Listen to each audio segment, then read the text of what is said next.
Hello, everyone. My name's Tegan, and I head up the marketing team at Unchained Labs. I'll be your moderator today, and thanks for taking the time to join us. We will have a Q&A session at the end of the presentation. To ask questions, all you need to do is click on the little Q&A button in the Zoom navigation bar, type in your questions, and we'll get to as many of them as we can today. When submitting those questions, please try to avoid clicking the anonymous button because we do want to be able to reach back out to you and communicate with you and get to any questions or things that we're not able to get to today. And now I'd like to introduce Delray Jackson, Senior Product Manager. Hey, Del. Senior Product Manager for Big Tuna at Unchained Labs. Today, Del will walk us through how Big Tuna can help you coast through your buffer exchange with dead-end accurate results. And now I'll hand it over to Del. So, hey, Del, nice to see you today. Excited for this? Oh, I can't hear you.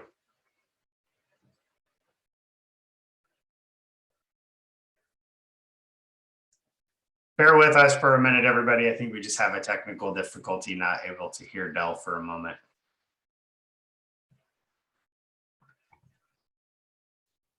Can you hear me now? There you are. All right. I can hear your wonderful voice. So, all right. And with further ado, I'll hand this over to Del. He'll take you through buffer exchange on Big Tuna and how awesome it is. So thanks. It's all yours, Del. Fantastic. Thank you, Tegan. Right. Yeah, been thinking about this topic while I've been riding around town, and I wish I was skiing this time of year, but we're just not getting enough snow. So I've been out riding my bike. And although the hills aren't quite this brutal in the area that I live in, they're pretty close. And when I'm riding, I'm going up those hills, the thing that keeps me going is definitely knowing that eventually I'm going to get to the top. I'm going to be able to coast down and set some of those personal records that I can boast about on Strava. But before I get there, it definitely is a chore that I have to go through. And speaking of chores, that's when we talk about buffer exchange. Like, it's a necessary step. It's critical. We have to do it. And if we look at a few of the reasons why we do, it usually is tied to one of the molecules, the biologic or gene therapy molecule that we might be interested in working with. So for you, if you're working with lipid nanoparticles, for instance, you know that right after production, it's pretty critical you get that ethanol out, that organic phase very quickly. Maybe you're working with viral vectors like AAVs. And in that case, sometimes you make a lot of them, but they can be quite dilute. And so in addition to, or perhaps only, you need to, in addition to buffer exchange, you need to concentrate them as well. And if you're working with nucleic acids, always, you want to desalt those, especially if downstream, the next step is some sort of analytical process you have to prepare them for. And then my personal favorite, my background's with protein biochemistry. So I always gravitate towards proteins and antibodies. And in that case, what you're doing a lot of is formulation studies. So you might either have a lot of different types of samples, or you're trying to find like that optimal formulation that they can live in and be nice and happy. And so buffer exchange is used, as you can see, in many different ways for many different reasons. And how do we normally treat that? How are we normally doing buffer exchange? Well, over 70% of us are still using these manual methods. And if you take a look at it, you can kind of understand, why we might be using manual methods. They are accessible. So if you're doing dialysis, all you need is a stir plate. If it's centrifugation, if you're using like a spin filter or something like that, a centrifuge is accessible. But, although they might be accessible, they are very manual. And with that manual comes a lot of hands-on time. Either you're setting up something, or in the case of dialysis, you might be waiting a long time to do your buffer exchange. And concentration could be yet another step for you. If you're using something like TFF, that might have a great fit if you're like downstream and you've already figured out like your formulation and your molecule, and you're making lots of material, because TFF really works best when you have a lot of sample. So there may be some benefits, but there's a lot of time usually involved. And in the case of centrifugation, sometimes even like poor results, you might have poor recovery. And if you're using these manual methods in especially like a formulation study, they can be really limiting, because you might have to do a lot of different samples. You might have, as the illustration shows here, you might have a lot of different types of samples. Can you imagine like putting even small amounts in a bunch of like little dialysis bags or dialysis tubing, dropping them in, you're going to have to really wait until you can get, where you want to go, where you want to coast to, which is like downstream from where you're at when you're doing buffer exchange normally. And maybe it's not formulation, but you are doing some sort of prep. And in that case, again, like you really want to get, time is money. You want to get to the next phase. You want to get through your buffer exchange so that you can start analyzing and characterizing your samples. And this can be really tricky, especially these manual methods, when you're working with lots of different samples or perhaps lots of different like target formulations. So what's the solution? Well, Big Tuna. If you haven't seen it before, this is it. This is the buffer exchange automated solution for you. And one of the great things about it is that you can now do buffer exchange and concentration on up to 96 samples all in one shot. And you have a pretty wide sample range, as you can see there. As small as 100 microliters of sample can be used on Big Tuna, all the way up, if you're doing like a sample concentration assay, up to 48 mils of sample. And the great thing about it, we'll see a little bit of it today in our discussion, but there's really minimal hands-on time upfront to get your runs going. But then once they are going, it's great because you can walk away, coast to other things that you might want to be doing and focusing on some data analysis, perhaps. So let's take a moment and we'll walk through and see, like, how does this all work? How do we make this happen on Big Tuna? And it definitely starts with these. These are our unfilters.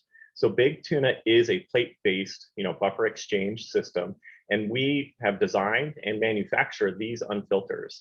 And what's great about them is that you have two options. So if you're doing like perhaps smaller volume between 100 microliters up to 450 microliters, or half a mil if you want to round, on the 96 unfiltered, you have that option. And then if you have larger sample volume, so going from that 450 microliter limitation of the 96 all the way up to 8 mils of samples, you can do that 24 at a time with the unfiltered 24. They both have a 10, 30, 1 and 100 kilodalton molecular weight cutoff. And we've seen that for customers who are usually working with maybe more samples in smaller volumes, we do offer the 3 kilodalton molecular weight cutoff in the unfiltered 96. A lot of DNA work and protein work are usually done in that volume. And all use regenerated cellulose, which is great. It's ubiquitous across, working with biomolecules. There's usually very low affinity for most biomolecules for it. And again, keeping in mind that Big Tuna is for doing a lot of samples at once, you end up with really a low per sample cost to process those. So this is where you put your samples, however you're generating them. They go in either the unfiltered 96 or the unfiltered 24. What's the next step? Well, really, with Big Tuna, you're buying a solution. And so you don't have to have like a big automation background. You don't have to worry about being a programmer or anything like that. Big Tuna is designed so that everyone in your lab is going to be able to do buffer exchange and concentration. And that might be a little bit of a problem because it's so easy to use. People are going to be trying to use your Big Tuna. But as these screens show, it's very much like a natural flow where you just can enter in information. The upper right screen shows how you can set up either manually by clicking your samples and your buffers, or you can import data as well. And one of the really great things about this is that you can walk away as Big Tuna is processing all of your samples for you. But if you ever want to know, like, well, how much time do I have? Like, can I run to lunch? You can come back and see a per sample rundown, or status rather, of where it is in relation to the target buffer exchange value that you programmed in. So that's a little bit of the software. We're not going to go into too much detail, but you can see it's pretty accessible. Again, everyone in your lab is going to be able to use Big Tuna. So how does it actually work? Like, why is the buffer exchange and the concentration that happens on Big Tuna, better than what you might find with manual methods or other types of methods? And I really like this slide because it encapsulates nicely our approach, the Unchained Labs buffer exchange technology, which is automated, pressure-based UFDF, UF just referring to ultrafiltration. So that's the size range that we talked about, and diafiltration, the fact that we can add buffer back. And so this is how you can do buffer exchanges or concentrate to a specific target value. And the way that it works is that one of the key parts is that we measure the volume of every single sample. We do that initially. And then with every single buffer exchange cycle, we're also tracking. Big Tuna is tracking the volume of your sample. And this is really nice because you don't have to worry about like losing any sort of sample. So we apply even pressure across the whole plate. We allow things to filter out. And then we go back and we measure the volume of every single sample again. And that gives us an exact idea of the flow rate. And this sort of insight, this sort of data isn't something you get with any manual method, but with Big Tuna, tracking every single buffer exchange cycle, you'll know how fast some things are flowing and how slow other samples might be flowing as well. And then at the end of that cycle, we know how much more buffer to add. And then overall, we know how many exchange cycles to have until we reach the target value that you want for your samples. And then, as mentioned, we can also do a concentration as well. So you don't have to come back and mess with it at all. You program that all right up front. So we got this individual volume measurements of your samples, making sure they're going to be safe and flowing evenly. The other thing that really works and gives us these, greater than 96% sample recovery is the fact that we do this buffer exchange with gentle orbital mixing. Now this is programmable. We have, as mentioned in the software, very easy to use. We have presets. So whether you're working with AAVs or LNPs or proteins, whatever it might be, we have preset values that can give good results, but you can also go back and program it. And what this is great for is you avoid what is referred to as dead end filtration. So with other methods, you can get, especially as you concentrate sample at that membrane interface, the higher that the samples are concentrated, you can start to get gelling, which can really, hit at your sample recovery. So with us, because we do this gentle orbital mixing, we keep your biomolecules of interest in solution. So not only do you get high sample recovery, you also get faster results. And enough of me talking, please take a look at Big Tuna, seeing it in action. It's great. This is what you're seeing is the volume sensor being picked up. It uses ultrasonic technology. I've been asked before, like, can you hear it? And you can't. And so it picks it up and can go scan the entire plate, whether it's an unfiltered 96 or an unfiltered 24, and it gets a very accurate volume measurement. It does this initially, and again, every single buffer exchange cycle. So what does that afford you? Well, unlike manual techniques where you're kind of might be eyeballing measurement volumes, and you're approximating or doing some calculations on your target buffer exchange, in our software, you can program right up front your overall exchange percentage that you want to get, whether it's 96% or 99% or 99.9%. You can also control how much is taken out per cycle. And so if you have samples that are really dilute, like in the case of AAVs, you can actually customize how much we're going to take out in every single cycle. And then again, that final concentration, not something you're going to be able to do with dialysis, but on Big Tuna, you can say like, I want to do like a 2x concentration, and Big Tuna will handle that for you at the end. And to show you how that happens, it really comes down to the fact that the pipetting or, the buffer additions all happen automated. So Big Tuna is definitely a walk away. Once you set it up, all of this will happen on its own. Big Tuna will take over it and add the buffer for you. So a question we often get asked is like, well, how fast, is this going to take? And, obviously there's many things that can affect that, but if we take a look at some data, you can get a rough idea that, you can have some runs finish in as quick as an hour. Otherwise, like, within like half your shift or, less than your shift, you can get these results. And so it's great because again, this is time savings for you because this is all happening while you're off coasting and doing other things. But is this done at the cost of like sample integrity, sample recovery? I mentioned, right, that we get greater than 96% recovery and that we're doing these volume measurements. And here's a quick example. We're going to look at a formulation study that we've done. But in this case, you can see that sometimes you may not know exactly how things are going to flow, but that's okay because Big Tuna is going to measure the volume and adjust, how long things are being pressurized and being exchanged for, depending upon, the slowest, or in this case, the fastest flowing sample, to make sure that overall you get even flow rates for your buffer exchange. Okay, so that's great. We have a little bit better idea of how Big Tuna works. So what can we do with it? Well, here's a good example of formulation studies. So if you're working with monoclonal antibodies, in this case, we have 4 different ones with an initial concentration of 10 mg per mil. And we're going to look at 6 different excipients, or 6 different storage buffers that we want to look at. And in the case of this study, we did a 66% removal with a target 96% exchange, with a 5x concentration at the end.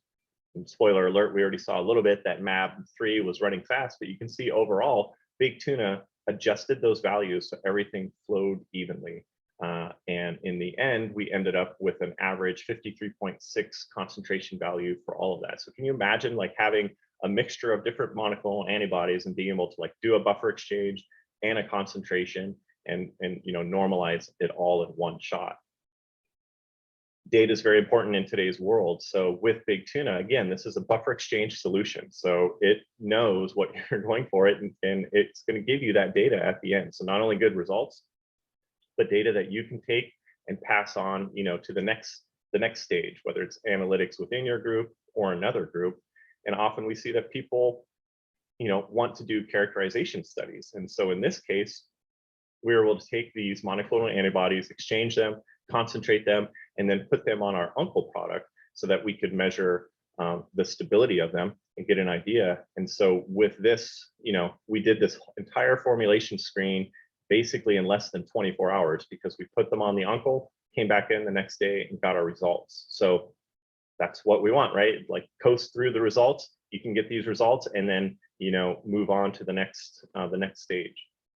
If you're making AAVs, also, you need to do this buffer exchange. You might also have to concentrate. So we looked at AAV9, where we wanted to exchange it into 5 different buffers and then concentrate it at the end and then throw it on the uncle. And using the viral toolbox there, we were able to get some nice characterization data back. And so here's the example of what we were looking at. And all of this for the AAVs was done in under 2 hours. Again, sample recovery and sample integrity is important. And so you can see here that when we look at that the exchange didn't change our process control size. And so the Big Tuna approach to buffer exchange maintained sample integrity. And then we could also see that, hey, in one of these buffers, there was some aggregation that happened. LNP is a very hot vector right now, very popular. And again, the problem with them is often, after you make them, you perfect your settings so that you get the right encapsulation and the right size, but you want to get them out of that ethanol to keep them the size from changing. You want to do that quite quickly. So with LNPs, we could do these buffer exchanges in under 90 minutes. And you can see here from the data, again, sample integrity is being maintained. We didn't see any loss in encapsulation running these LNPs on Big Tuna. So buffer exchange is definitely a chore. It's a necessary one, right? But really, Big Tuna allows you to coast through those tedious manual, that what might be a manual process for you, gives you low hands-on time, high, but not at the expense of recovery. So you get high and accurate recovery, allowing you to do those quick formulation studies, or just make your sample preps even faster. And then you get to be like this guy at the end, cruising on to the next step.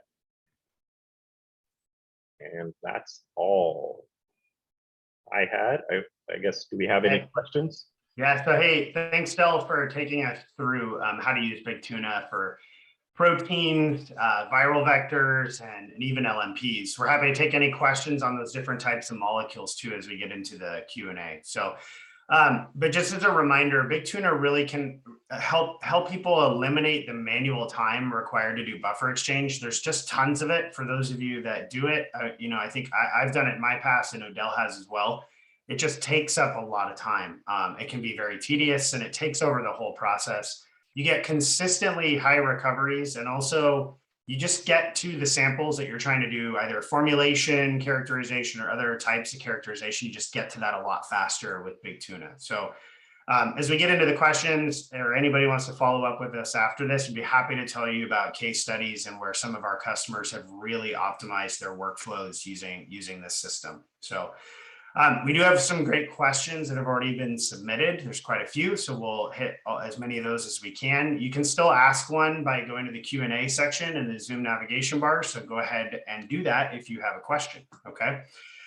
Del, I'm gonna probably try to combine a couple of these because there were some questions early in the presentation that are tied to some of the process questions. So let's hit some of those first, okay? With Big Tuna, is there any risk or issues with protein carryover or loss of target proteins during the process of running Big Tuna? I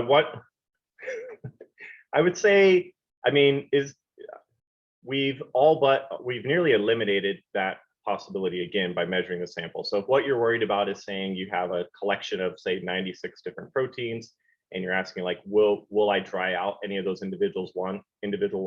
The answer is pretty much no, because of that volume measurement that we do. Okay, great. And then are there any issues with setting up experiments with regards to like uniformity?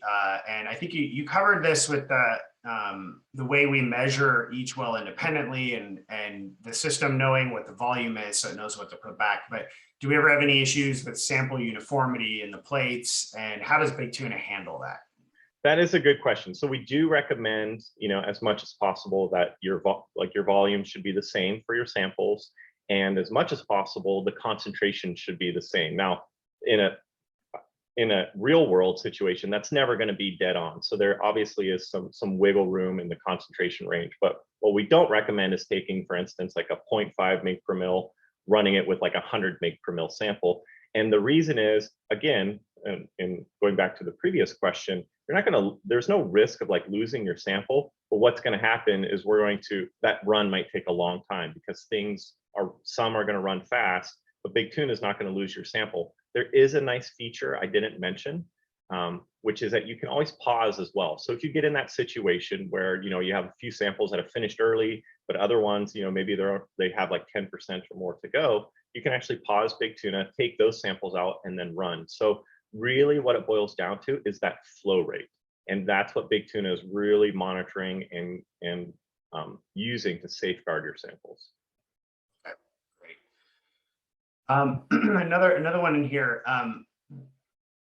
Do you need to perform any, I think you talked a little bit about the mixing, but maybe just hit on this again. Do you need to perform any manual mixing to maintain the buffer exchange in a uniform manner, or is the system completely taking care of that?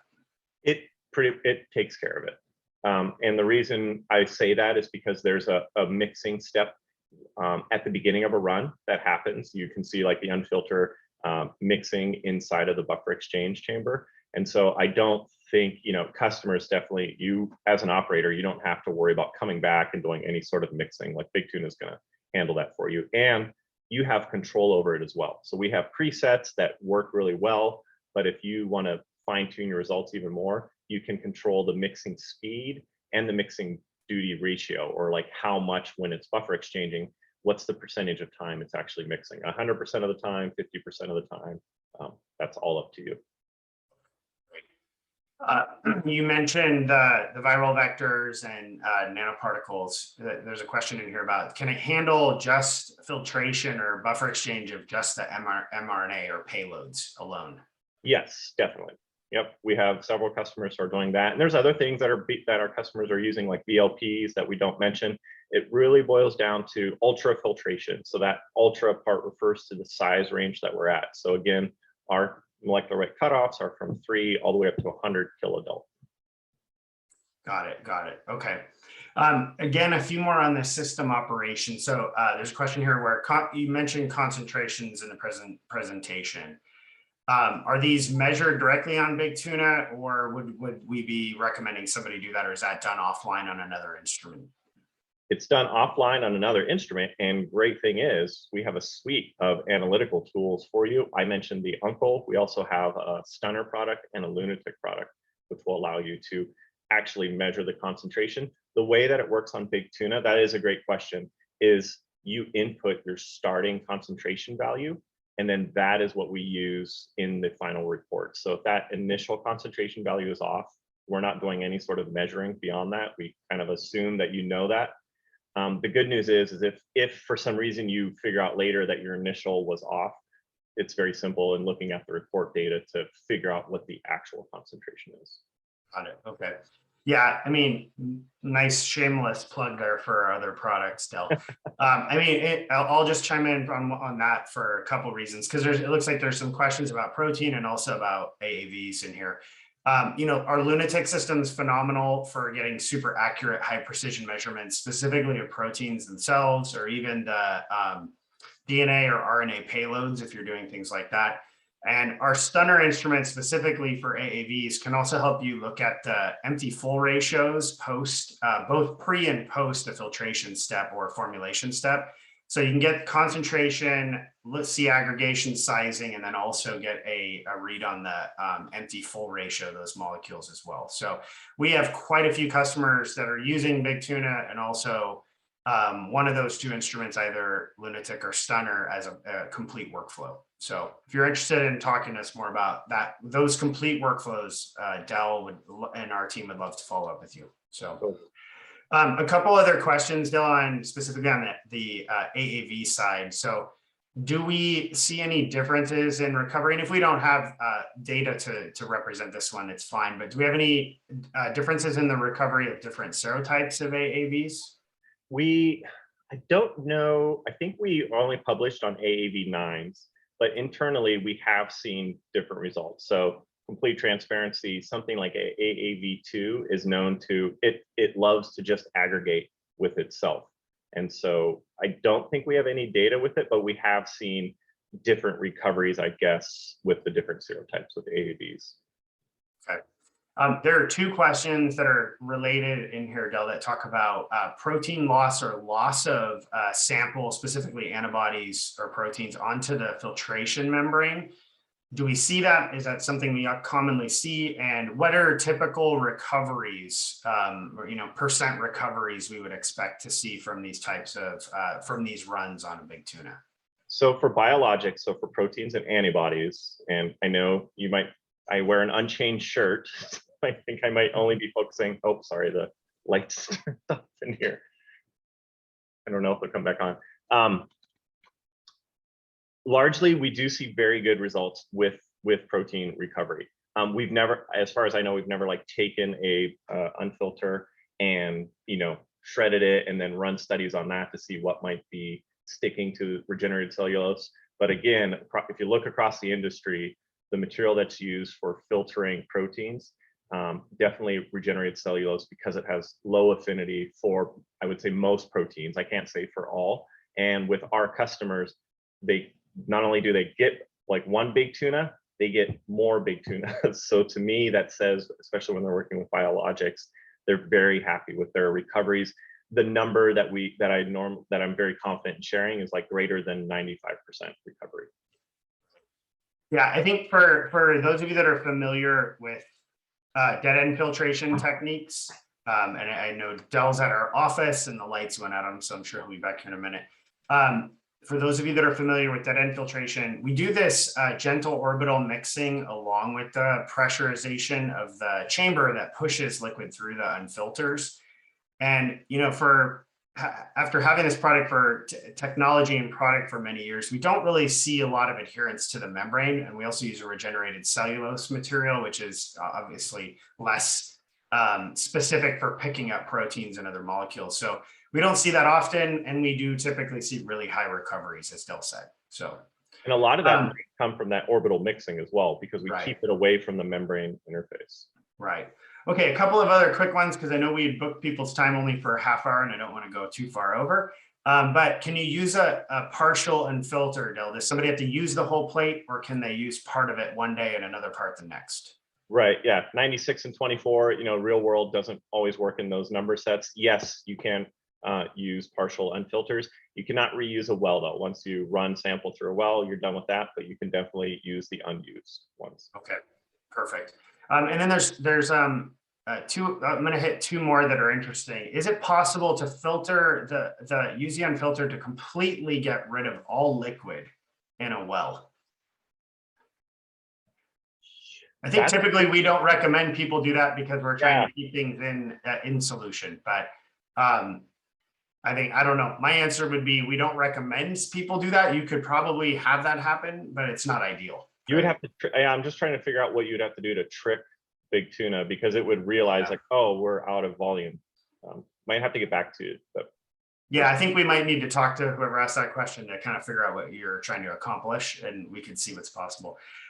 Here's one last question here, Dylan. This is about AAVs. Can you accelerate and I'm going to kind of add to this, change flow rates for certain biomolecules like AAVs or viral vectors that can aggregate quickly? And this is an interesting question because we recently did, last year launched a new protocol on Big Tuna to deal with specifically with these types of molecules. So can people accelerate it or run different flow rates? So yes, but not during a run. So you would set up your settings up front, and what you can control is really time and pressure. So you can control, it's 15, 30, and 60 PSI that you can control. During a run, that adaptive part of our filtration, really, it's not going to change the pressure. What it will change is the amount of time each cycle has at that pressure setting. But you have complete control over that, as well as I mentioned, the target exchange rates, and the mixing, and those parameters. Okay. And then let's go ahead and hit two more quick ones. Does Big Tuna use or handle any other consumables like SPE cartridges, or do people can they only use unfilters? You only use unfilters, and the reason is we manufacture and we QC those to work under our conditions. So we know how precious your samples can be. So unfilters are the only thing that you can run in the buffer exchange chamber because we know they're going to hold up for you. Okay. All right, and the last question of the day. So can I integrate Big Tuna into my automation lab environment? Absolutely, yes. I probably use the term wrong as drop-in automation, but definitely we have customers who have either upstream or downstream automation. And really that key is like if you're working in a plate-based format already, Big Tuna is great. So we do have an API, and we do have the ability to physically integrate or hand off unfilters to and from Big Tuna. Okay, perfect. All right. Well, hey, Del, thanks for a great presentation today. And I thank all of you for joining us today and for asking a lot of questions. There were a few I didn't get to. One was about pricing. We'd be happy to talk to you about that one-on-one. So anybody that wants to know more details about Big Tuna, how it might fit into your lab and what other people are doing with it, please get in touch with us. You can reach out to us directly at info@unchainedlabs.com, or if you don't want to talk to us yet and you want to do more research on your own, go to our website, www.unchainedlabs.com. We would love to connect with you, so don't be shy. We're very friendly and lots of fun to talk to. And again, thank you for attending our virtual seminar, and I hope you have a great rest of your day. Okay, thank you very much. Bye.